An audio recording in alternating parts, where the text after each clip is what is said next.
Buen día, mi nombre es Alejandra Córdoba y en esta oportunidad vamos a desarrollar el teórico correspondiente a Cryptosporidium.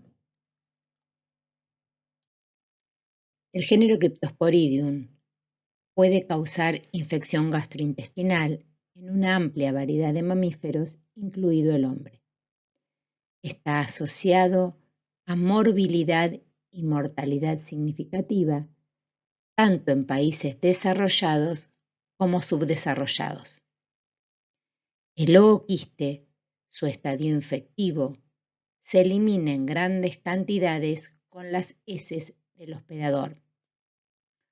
Su resistencia a condiciones adversas y a los tratamientos de potabilización del agua permiten su diseminación y persistencia en el ambiente.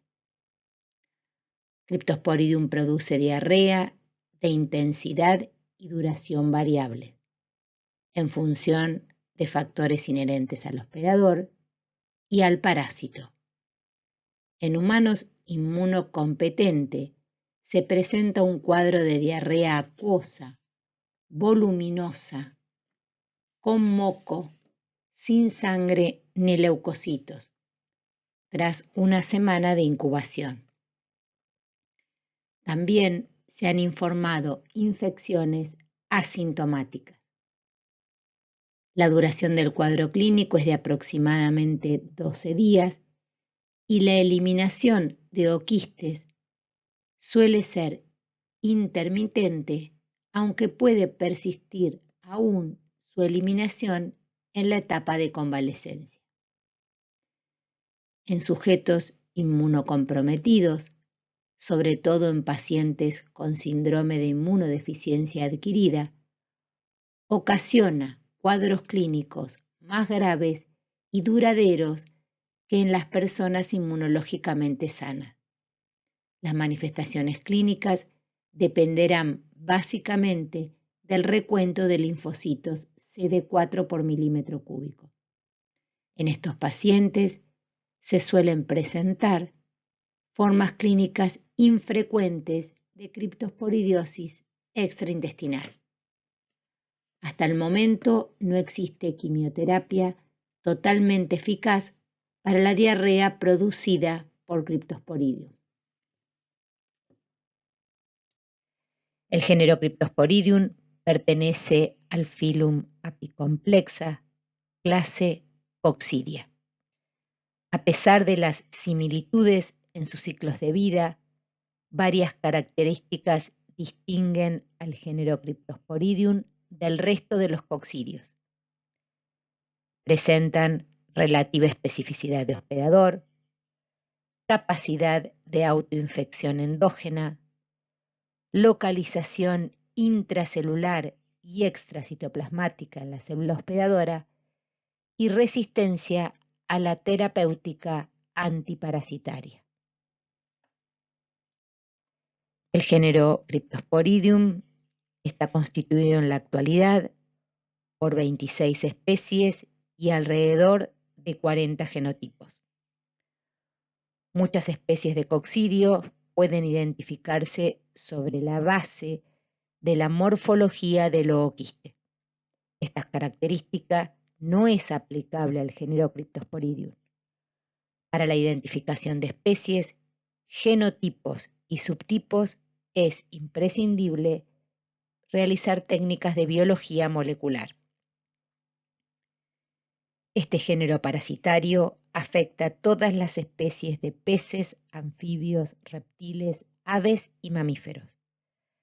Cryptosporidium hominis y Cryptosporidium parvum son responsables del 90% de los casos de criptosporidiosis en humanos y constituyen las especies que producen formas endémicas y epidémicas de la infección. Las especies del género Cryptosporidium son de distribución cosmopolita. Este género afecta a todas las especies de mamíferos, peces, reptiles y aves. Las especies de Cryptosporidium relacionadas con formas endémicas y epidémicas de la infección son Cryptosporidium hominis y Cryptosporidium parvum. Cryptosporidium parvum es considerada la especie con mayor potencial zoonótico del género, y los terneros no destetados su principal reservorio. El principal mecanismo de infección es la ingestión de ooquistes esporulados por contacto directo o indirecto con el hospedador. Este género presenta características epidemiológicas particulares. La dosis infectiva es baja, se requieren de 1 a 10 ooquistes. Los ooquistes no necesitan maduración exógena una vez eliminados. Presentan notable resistencia frente a condiciones adversas y se dispersan en el ambiente con la consecuente contaminación del agua destinada a consumo humano. La contaminación del agua de bebida y recreacional con ooquistes de Cryptosporidium representa la principal fuente de infección para el hombre. En los últimos años, los brotes de Cryptosporidium transmitidos por el agua recreacional afectaron a más de 100.000 personas. A nivel mundial, se han informado más de 45 brotes de criptosporidiosis transmitidos por el agua en las últimas décadas. Los países más afectados fueron Estados Unidos y el Reino Unido. El brote de criptosporidiosis ocurrido en el año 1993 en Milwaukee, Estados Unidos, ha sido reconocido como uno de los brotes más importantes relacionados con el consumo de agua contaminada. Este brote afectó a 400.000 personas, entre las cuales se encontraban hospedadores inmunocomprometidos que desencadenaron formas graves de la infección.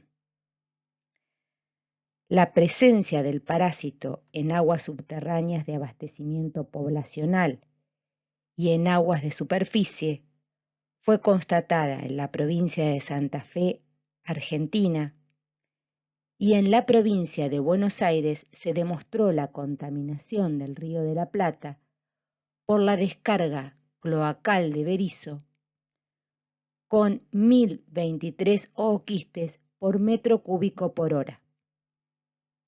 En la red de distribución de agua potable de la ciudad de La Plata se demostró la presencia de ooquistes de este parásito. La prevalencia estimada de Cryptosporidium en personas con diarrea es del 1 al 3% en países desarrollados y alrededor del 10% en países en vías de desarrollo. En los niños con diarrea se evidenció en el 7% de los casos en los países desarrollados, mientras que esta proporción fue mayor al 12% en los países en vías de desarrollo. En los países en vías de desarrollo es difícil estimar la prevalencia de criptosporidiosis, debido a que la infección no es de notificación obligatoria y los datos epidemiológicos existentes son escasos. En nuestro país no existen datos referidos a brotes de transmisión hídrica y la información sobre los casos clínicos solo se obtienen a través de los registros que llevan los hospitales y centros de salud, los cuales no son representativos, ya que el nivel de subnotificación se considera muy alto. En cuanto a la población de riesgo, en las últimas décadas, Cryptosporidium ha emergido como consecuencia de la aparición del SIDA. Su asociación fue tan estrecha desde un principio que la criptosporidiosis se transformó en una de las enfermedades marcadoras. En presencia de alteraciones de la inmunidad, en particular de los linfocitos CD4, Cryptosporidium puede generar afectación crónica e incluso la muerte del paciente. En los países con SIDA, la criptosporidiosis presenta una prevalencia del 14% y 24% en países desarrollados y no desarrollados respectivamente. Los niños también constituyen una población de riesgo. En países en vías de desarrollo, la infección es frecuente en menores de 1 año, lo cual indica posiblemente una alta frecuencia de exposición. Otros estadios de inmunosupresión que predisponen a la infección por Cryptosporidium se relaciona con ciertas neoplasias, desnutrición grave, deficiencias del ligando CD40, trasplantes, quimio o radioterapia y diabetes, entre otras causas. En los pacientes afectados por el síndrome de inmunodeficiencia combinada grave, uno de los más comprometidos estados de inmunosupresión primaria, la asociación con criptosporidiosis suele ser grave y desencadenar la muerte del paciente. En cuanto a las características morfológicas y biológicas de Cryptosporidium, la forma infectiva y único estadio exógeno del parásito corresponde al ooquiste. El ooquiste es el elemento de resistencia que permite la diseminación de la infección. Es esférico u ovoide, mide alrededor de 4,5 a 6 micrómetros de diámetro y contiene en su interior 4 esporozoitos y un cuerpo residual central. El ooquiste presenta una pared rica en uniones disulfuro, cuyo grosor es variable y permite mantener la capacidad infectiva del parásito en el ambiente. Esta exhibe propiedades de ácido-alcohol resistencia y se compone de 3 capas visibles al microscopio electrónico. El esporozoito es alargado, con forma de coma. Los microtúbulos situados lateralmente por debajo de la membrana plasmática y unidos al anillo polar recorren el cuerpo del esporozoito desde el ápice hacia su parte media. Estos permiten su desplazamiento y actúan fundamentalmente durante el proceso de invasión.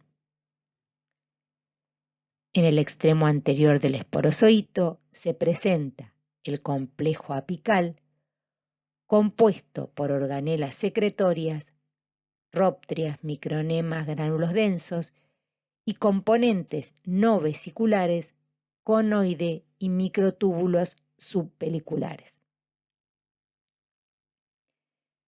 Los ooquistes conservan su viabilidad a temperaturas entre 4 y 22 grados centígrados, pero se tornan no infectivos al someterlos a 45 grados centígrados por 20 minutos y a menos 20 grados centígrados por 24 horas. Son resistentes a una gran cantidad de desinfectantes. Sin embargo, para que estos sean efectivos, deben utilizarse a dosis muy elevadas durante un tiempo de exposición prolongado o altas temperaturas. Dentro de los desinfectantes de uso comercial, aquellos que contienen amonio, dióxido de cloro o peróxido de hidrógeno suelen ser los más efectivos. Es importante mencionar que los ooquistes resisten el proceso de potabilización de agua convencionalmente utilizado. En países desarrollados, la utilización de radiación UV u ozonización del agua para su tratamiento reduce la viabilidad de criptosporidios. El ciclo biológico es monoxeno y el elemento infectivo es el quiste que se adquiere por fecalismo. El sitio primario de infección de Cryptosporidium parvum y Cryptosporidium hominis es el intestino delgado, preferentemente en el ilion, aunque pueden localizarse en otros sectores del tracto digestivo. En individuos con inmunodeficiencias severas, este parásito ha sido encontrado en localizaciones extraintestinales, tales como vías biliares, hígado, vesícula biliar, páncreas, oído medio y pulmones. Una vez que los ooquistes ingeridos por el hospedador susceptible arriban al intestino, se produce el desenquistamiento. Este es un proceso activo que se cumple exclusivamente en parásitos metabólicamente activos. El Firun apicomplexa presenta un sistema de invasión celular muy sofisticado. Un ligando presente en el extremo anterior del esporozoito interacciona con un receptor presente en las microvellosidades intestinales. Desde el extremo anterior del parásito surge una vacuola que se fusiona con la membrana de la célula para formar una interfase hospedador-parásito, y este queda contenido en una vacuola denominada parasitófora. Esta vacuola es de ubicación intracelular, pero extracitoplasmática. A medida que progresa el proceso de internalización del parásito, el esporozoito se torna esférico y evoluciona a trofozoito, estadio intracelular de prominente nucleolo. Durante la merogonia, su núcleo sufre una división asexuada o fisión múltiple.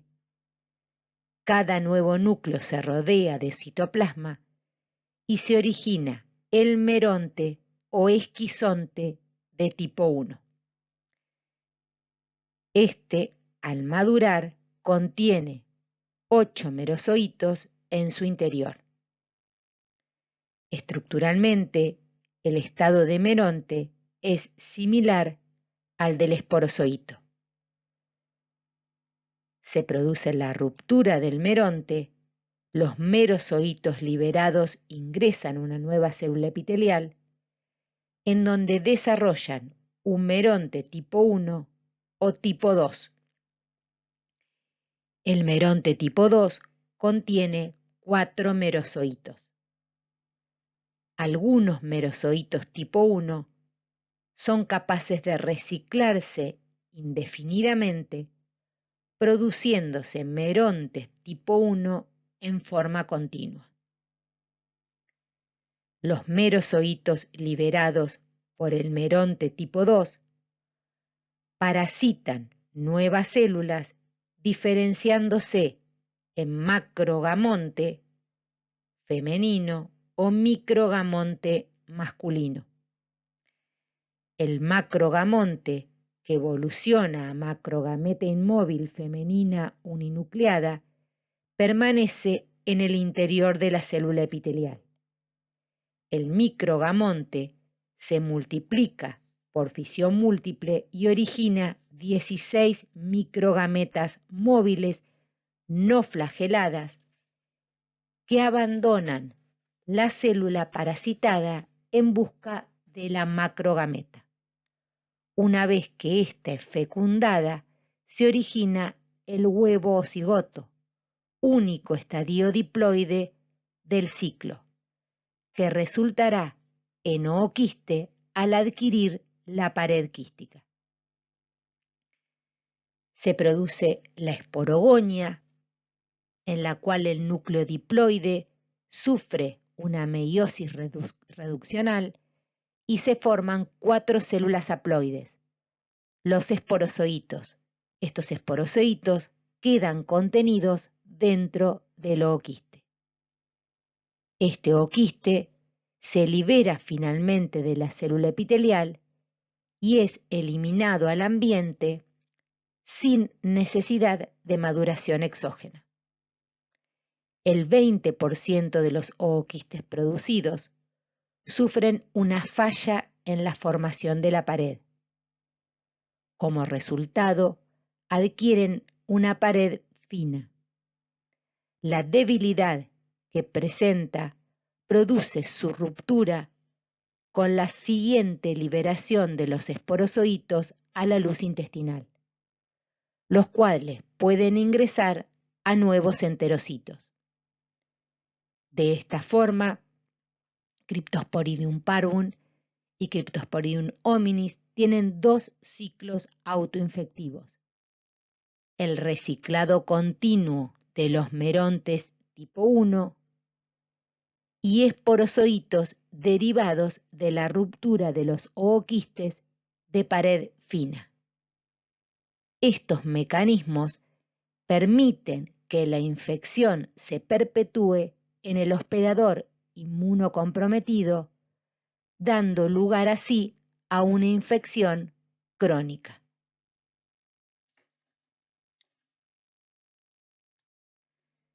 En relación a la inmunopatogenia, una vez producido el desenquistamiento en el tracto gastrointestinal, los esporozoitos se liberan e inician la adhesión e invasión. Las proteínas de superficie y las secretadas por las organelas especializadas del complejo apical facilitan la adhesión e invasión a la célula hospedadora y estimulan la formación de la vacuola parasitófora. La ubicación de los parásitos en el borde microvellositario lleva a la pérdida de la superficie intestinal. Se reduce el tamaño de las vellosidades y aumentan de longitud las criptas intestinales por la aceleración de la división celular a fin de compensar la muerte celular. La pérdida combinada del tamaño de las vellosidades y del borde microvellositario disminuye la absorción de fluidos, electrolitos y nutrientes y conduce a la pérdida de enzimas digestivas, lo cual contribuye a la mala absorción y desnutrición. Se ha descrito también aumento de sacaridasas y disminución de lactasas en el epitelio intestinal. La mala absorción y la alteración de la digestión producen un sobrecrecimiento de la microflora, cambios en la presión osmótica e influjo de líquido hacia la luz intestinal. Cryptosporidium tiene la capacidad de inhibir la muerte celular programada. El efecto sobre la apoptosis varía según el momento del periodo de invasión. Entre las 6 y las 24 horas posinfección, predomina un efecto antiapoptótico.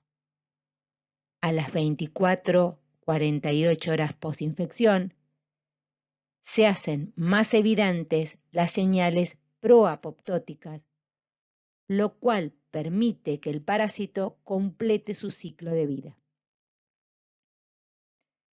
Esto se produce antes que la célula hospedadora entre en apoptosis. La apoptosis celular secundaria a la infección constituye una estrategia defensiva de la mucosa. La apoptosis es un mecanismo de depuración parasitaria. Este fenómeno puede observarse fundamentalmente en yeyuno. Para el control de la infección por Cryptosporidium, se requieren de linfocitos T helper 1 CD4+, e interferón gamma.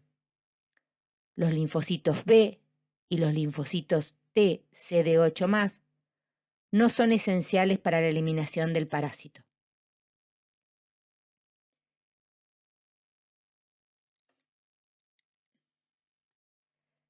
El cuadro clínico dependerá de características del hospedador, edad y estado inmune, así como de la especie parasitaria involucrada y dosis infectiva.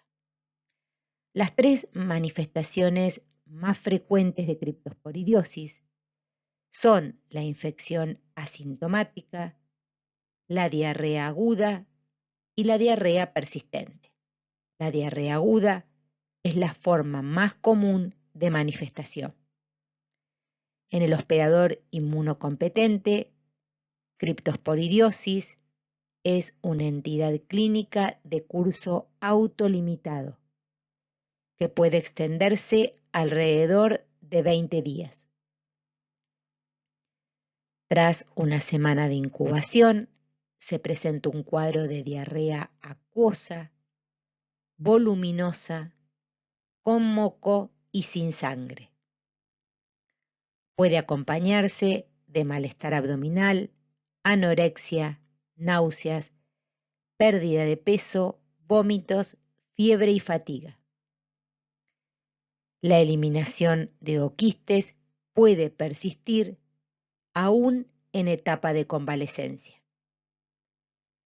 En el inmunocomprometido, Cryptosporidium ocasiona cuadros severos y prolongados, sobre todo en pacientes con VIH-Sida.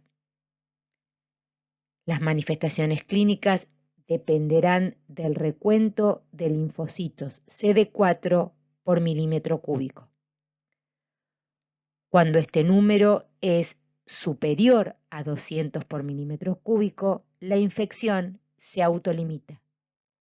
Si presenta entre 50 y 100 células por milímetro cúbico, puede cronificarse e inclusive extenderse a nivel extraintestinal. Cuando el número es inferior a 50, el curso de la enfermedad es fulminante. La forma intestinal se manifiesta con diarrea profusa y voluminosa, fiebre, vómitos y pérdida de peso. Cuando Cryptosporidium se localiza a nivel extraintestinal, la ubicación más frecuente es en la vía biliar extrahepática, con desarrollo de colecistitis aguda. Se han descrito casos de criptosporidiosis en vía biliar intrahepática, gástrica, esofágica, pancreática, respiratoria y en oído medio. Es importante mencionar que la terapia antirretroviral para la reconstitución del sistema inmune en personas que conviven con VIH-Sida ha reducido la incidencia de criptosporidiosis en estos pacientes. Como en todas las enfermedades infecciosas, el diagnóstico etiológico se basa en tres pilares: la clínica, la epidemiología y el laboratorio. El diagnóstico coproparasitológico es necesario para confirmar la etiología de la infección. Los síntomas de criptosporidiosis intestinal no son patognomónicos, lo cual obliga a hacer diagnóstico diferencial con infecciones producidas por otros microorganismos. En cuanto a los métodos de diagnóstico, existen diversos métodos y la selección de estos dependerá básicamente de la complejidad del laboratorio o centro de salud. Para el diagnóstico de criptosporidosis intestinal se suele efectuar la búsqueda e identificación de ooquistes en materia fecal. Las muestras pueden remitirse frescas, preservadas en formol al 10%, alcohol al 70% u otros conservantes según el método diagnóstico solicitado. Para estudios moleculares se debe tener presente que las soluciones formoladas penetran directamente la capa trilaminar de la pared quística y alteran el ADN parasitario. Además, hay que tener en cuenta que debido a la excreción intermitente de ooquistes, se recomienda la recolección seriada de materia fecal. Para la identificación de los ooquistes al microscopio óptico deben utilizarse las coloraciones de Ziehl-Neelsen y Kinshu modificadas. La visualización en fresco dependerá de la experiencia del observador, ya que los ooquistes suelen ser confundidos con levaduras por su pequeño tamaño. La concentración de la materia fecal aumenta la sensibilidad del diagnóstico de laboratorio. Los métodos de sedimentación son los más implementados en el diagnóstico parasitológico de rutina, entre los que se destaca la técnica de Telemann modificada. También puede utilizarse la técnica agua-éter, que es sencilla, de bajo costo y efectiva para recuperar ooquistes, principalmente si se requiere conservar su viabilidad. La microscopía de fluorescencia también puede ser utilizada para visualizar ooquistes de Cryptosporidium. Estas técnicas son ampliamente utilizadas debido a su elevada sensibilidad y especificidad. Otros métodos diagnósticos utilizados en la detección de antígenos solubles de Cryptosporidium son la técnica de ELISA y pueden emplearse también métodos moleculares que permiten la diferenciación de especies, genotipos y subtipos. Estas técnicas se utilizan fundamentalmente con fines epidemiológicos. Las medidas profilácticas son de gran importancia en el control de la infección. Debido a que la transmisión se produce principalmente a través de contacto directo y consumo de agua contaminada, las medidas generales de higiene y el tratamiento del agua de consumo constituyen las principales medidas de prevención.